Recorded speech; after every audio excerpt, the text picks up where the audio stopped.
अस्सलाम वालेकुम, welcome to the fresh episode of the tech show. यार सबसे पहले क्विकली आप लोगों को मैं इन्फिनिक्स 020 के बारे में अपडेट कर दूं। उसकी प्राइस 57,000 तकरीबन आई है। डिस्काउंट के बाद आप लोगों को 53, 54 का मिल जाएगा।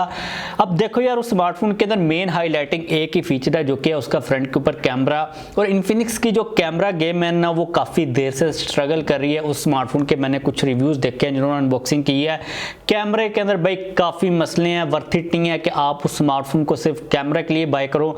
अगर आपको कोई कैमरा सेंट्रिक फोन चाहिए ना इस प्राइस ब्रैकेट के ऊपर, तो आप वीवो के किसी फोन की तरफ चले जाओ।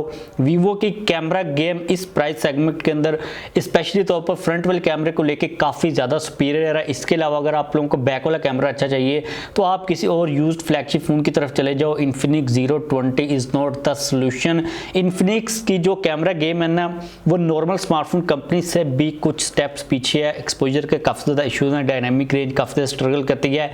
वीडियो के मामले के अंदर आपकी जो स्किन होती है, कलर्स की रिप्रोडक्शन होती है, वो वर्थ इट नहीं है। तो मेरी सजेशन ये है कि आप किसी और ऑप्शन को देख लो। बात करें पहली अपडेट की जो कि आ रही है दुबई के रिलेटेड, तो आप लोगों को बताया कि भाई दुबई वाले सबसे पहले टेक्नोलॉजी को यूज़ करते हैं, वो एडवांस चल रहे होते हैं। अब वो एक नई टेक्नोलॉजी को लेके आने वाले हैं जो कि है वीज़ा के रिलेटेड। अब हम लोग जब वीज़ा के लिए अप्लाई करते हैं, हमें अपनी जो आइडेंटिफिकेशन करवानी पड़ती है वो जाकर करवानी पड़ती है। लेकिन अब आपको दुबई के अंदर ये वाला काम घर बैठे ही करने को मिलेगा। लाइक आप लोग अपने मोबाइल के थ्रू मोबाइल की जो फेस रिकग्निशन होती है ना, उसको यूज़ करके आपके फेस को घर बैठे स्कैन कर लिया जाएगा, वेरिफिकेशन कर ली जाएगी। इस किस्म का सिस्टम इंट्रोड्यूस करवाने वाले वीज़ा के लिए।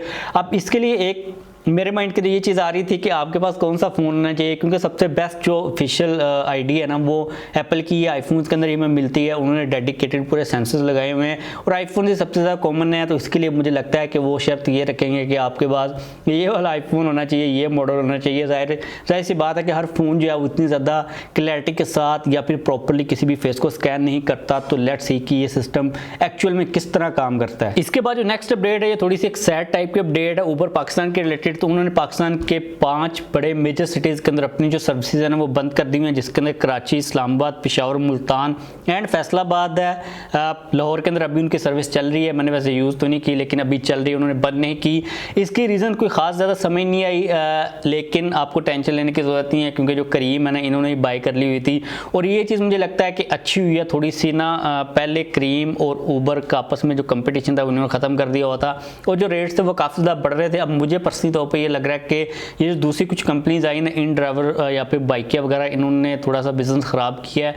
और इनके लिए दो सेम कंपनीज को, मतलब कि मालिक तो एक ही है ना, इनके ही आपस में कस्टमर डिवाइड हो रहे थे। तो दो ऑपरेशन को कंटिन्यू करना मुझे लगता है कि इनके लिए मुश्किल हो रहा होगा, इसलिए इन्होंने सर्विसेज को बंद कर दिया हुआ है। लेकिन बात तो सीधी सीधी वही है ना कि ऊबर और क्रीम एक कंपनी है, तो जो क्रीम चल रही है वो भी इनकी ही कंपनी है। नेक्स्ट अपडेट है रियलमी के बारे में। तो रियलमी 10 सीरीज़ के ऊपर काम कर रहा है, उसके बारे में काफ़ी ज़्यादा अपडेट्स आ रही हैं। कुछ दिन पहले हम लोगों ने इस अपडेट को डिस्कस किया था कि मीडियाटेक का डायमेंसिटी 1080 जो नया प्रोसेसर है वो Redmi Note 12 सीरीज के अंदर यूज किया जाएगा। और इसी प्रोसेसर के बारे में रियलमी की तरफ से भी कंफर्मेशन आ चुकी है कि वो भी इस प्रोसेसर को यूज करेंगे, लेकिन उन्होंने ये चीज़ नहीं बताई थी कि वो किस स्मार्टफोन के अंदर इसको यूज करेंगे। अब ये चीज़ सामने आ रही है कि Realme 10 Pro Plus के अंदर इसको यूज किया जाएगा। अब Realme के डिफरेंट वेरिएंट्स होते हैं नंबर सीरीज के अंदर। पाकिस्तान के अंदर पता नहीं कौन से फोन के तौर पर ये रीब्रांड होकर आता है, लेकिन आप लोगों को ये प्रोसेसर मिलने वाला है। Redmi और Realme अगर यूज कर रहे हैं ना, तो फिर जाहिर सी बात है कि और भी कंपनीज इस प्रोसेसर को यूज़ करने वाली हैं। लेट्स सी कौन कौन सी कंपनीज यूज़ करती हैं। मोस्ट इंपॉर्टेंटली इसकी स्पेसिफिकेशंस जो हैं वो तो हमें पता है, लेकिन जो परफॉर्मेंस है वो किस किस्म की निकल के आती है। इसके बाद जो नेक्स्ट अपडेट है ना, ये काफ़ी ज़्यादा इंटरेस्टिंग है। तो आप लोगों को पता है कि जब पाकिस्तान के अंदर आप लोग बाहर से कोई फ़ोन लेके आते हो तो आपके पास 2 महीने होते हैं उसको यूज़ करने के लिए विदाउट पेइंग द टैक्स। अब एक टूरिस्ट है, इसकी पोस्ट काफ़ी ज़्यादा सोशल मीडिया के ऊपर वायरल हो रही है। ये 2 महीने से पाकिस्तान के अंदर फिर रहा था।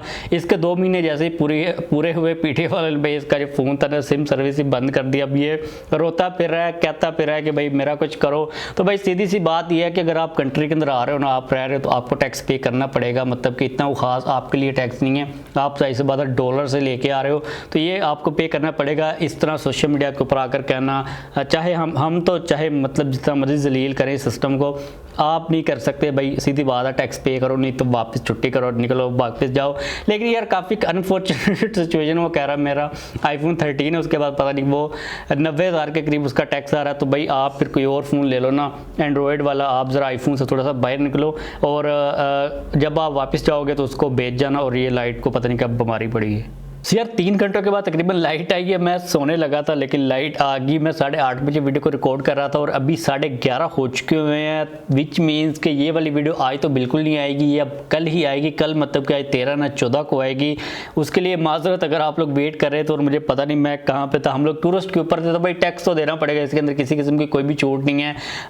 मतलब एंड्रॉयड फ़ोन बाय करो, अजीब सोशल मीडिया के ऊपर तमाशे ना करो। पहले वो 3000 वाला जो टूरिस्ट आया था, मतलब कि ये भी ओवर आ जाते हैं, इनको इज्जत इतनी पाकिस्तान के अंदर मिलती है। आपसे अगर उसने 3000 मांग लिए थे, मतलब छोड़े यार, अजीब साइड के ऊपर मैं निकल जाऊंगा। नेक्स्ट अपडेट काफ़ी ज़्यादा इंटरेस्टिंग है। तो अभी रिसेंटली एक न्यूज़ है जिसके अंदर ये चीज़ बताई गई है कि पाकिस्तान के अंदर तकरीबन 30 स्मार्टफोन कंपनीज़ को मैन्युफैक्चरिंग का लाइसेंस दिया गया है। एक चीज़ मैं पहले क्लियर कर दूं कि अब लाइट गई ना तो भाई फिर आप अंधेरे के अंदर वीडियो को देखेगा, क्योंकि मैं अब इसको दोबारा से पेंडिंग के ऊपर नहीं रखूंगा। मैं 3 घंटे कंटिन्यूसली वेट कर रहा था कि अब लाइट आएगी, अब लाइट आएगी, तो इस वीडियो को तो मैं अंधेरे के अंदर ही शूट करूंगा। अब ये जो 30 कंपनीज को लाइसेंस दिए गए हैं ना, इसके बारे में मतलब कि अभी बात सामने आई है, मतलब कि सारा रिदम भी तोड़ दिया हुआ माइंड के अंदर मेरा बिहाइंड द सीन ये चीज़ चल रही है कि अभी लाइट ही ना चली जाए। अब आप लोगों को पता है कि पाकिस्तान के अंदर रिसेंटली एक नई मोबाइल्स की और ऑटो की पॉलिसी आई थी। इसी पॉलिसी के थ्रू इनको मैन्युफैक्चरिंग का लाइसेंस दिया गया है। अब अगर हम लोग इस वक्त करंट सिचुएशन के ऊपर देखते हैं तो Samsung, Vivo, Realme, Infinix, Tecno, Xiaomi, इनकी फैक्ट्रीज तो ऑलरेडी ऑपरेशनल हैं, लेकिन हमें कोई खास फायदा नहीं हो रहा। अगर आप लोग मार्केट के ऊपर देखो ना, स्मार्टफोन्स महंगे होते जा रहे हैं। उसकी रीज़न ये है कि चाहे आप लोग फैक्ट्रीज लगा लो, चाहे आप लोग यहाँ पर मैन्युफैक्चरिंग कर लो, जो मर्जी कर लो, जब तक डॉलर का रेट स्टेबल नहीं ना होगा, गवर्नमेंट स्टेबल नहीं होगी, पॉलिटिकल कंडीशन स्टेबल नहीं होगी, तब तक जो है ना इन सारी चीज़ों का कोई फायदा नहीं है। अब फैक्ट्री लगने के बाद भी जो है ना इतने महंगे फ़ोन हैं। जब मोबाइल फ़ोन टोटली तौर पर इंपोर्ट हो रहे थे तब सस्ते में मिल रहे थे। उसकी रीज़न क्या थी कि डॉलर का रेट कम था, पाकिस्तान के अंदर स्टेबिलिटी थी, तो ये काफ़ी वियर्ड चीज़ चल रही है। दुआ करें कि जो सिचुएशन है थोड़ी सी स्टेबल हो तो हमें कुछ बेनिफिट भी मिल सके। नेक्स्ट अपडेट जो है ना, अब इसकी मुझे टोटली तौर पर किसी किस्म की कोई भी समझ नहीं आ रही। स्मार्टफोन कंपनीज की प्राइजेस कम होनी चाहिए, क्योंकि जो डॉलर का रेट है ना वो काफ़ी हद तक नीचे आ रहा है, अब इतना ज़्यादा तेज़ी के साथ ऊपर नहीं जा रहा। इस सिचुएशन के ऊपर देखकर ये लग रहा है कि पहले जो है ना आर्टिफिशियली ऊपर जा रहा था, लेकिन ये चीज़ हमारे लिए मैटर नहीं करती। हमारे लिए ये चीज़ मैटर करती है कि अगर डॉलर का रेट नीचे आ रहा है ना तो प्राइजेस भी नीचे आनी चाहिए। लेकिन वियर्डली स्मार्टफोन कंपनीज प्राइजेस को इंक्रीज कर रही हैं। अभी रिसेंटली वीवो ने और ओप्पो ने अपने स्मार्टफोन्स की प्राइजेस को इंक्रीज कर दिया। अब अगर हम लोग वीवो की बात करते हैं तो Y21T की प्राइस को उन लोगों ने 43 से 45,000 कर दिया है। Y21 जो सिंपल है उसकी प्राइस को उन्होंने 37 से 39 कर दिया हुआ है। Y33s की प्राइस को 50,000 से 52,000 कर दिया हुआ है। अब इस चीज़ की किसी किस्म की कोई समझ नहीं आती, कोई रीज़न समझ नहीं आती, मतलब कि अब ये तो इनकी डिठाई है ना कि प्राइसेस को इंक्रीज़ करें हैं। इसके अलावा ओप्पो ने A96, A76 एंड A16e की प्राइस को भी इंक्रीज़ कर दिया हुआ है। मतलब कि अब ये ज़्यादती है यार, सीधी सी ज़्यादती है। जब डॉलर का रेट ज़्यादा था ना तो मैंने भी कहा था कि यार इसमें कंपनीज का किसी किस्म का कोई भी कसूर नहीं है। एक तो इम्पोर्ट के अंदर मसले थे, डॉलर का रेट भी काफ़ी ज़्यादा था, लेकिन अब यार ये मुझे लगता है ज़्यादती है कि प्राइसेस को कम होना चाहिए। लेट्स सी के एक्चुअल में कब प्राइसेस नीचे आती हैं। अब जब तक मुझे लगता है कि 190-80 तक डॉलर नहीं आता तब तक कोई भी स्मार्टफोन वैल्यू फॉर मनी हो ही नहीं सकता। स्पेसिफिकेशंस के लिहाज से मैं बात कर रहा हूँ। लेट्स सी के ये हमें अच्छे सुहाने दिन कब देखने को मिलते हैं। इस वीडियो को भाई कंप्लीट करते हैं। यही अपडेट्स आ रही थी आज के लिए। वीडियो को लाइक लाजमी तौर पर कर दीजिएगा। चैनल को सब्सक्राइब नहीं किया हो तो चैनल को भी सब्सक्राइब कर लीजिएगा।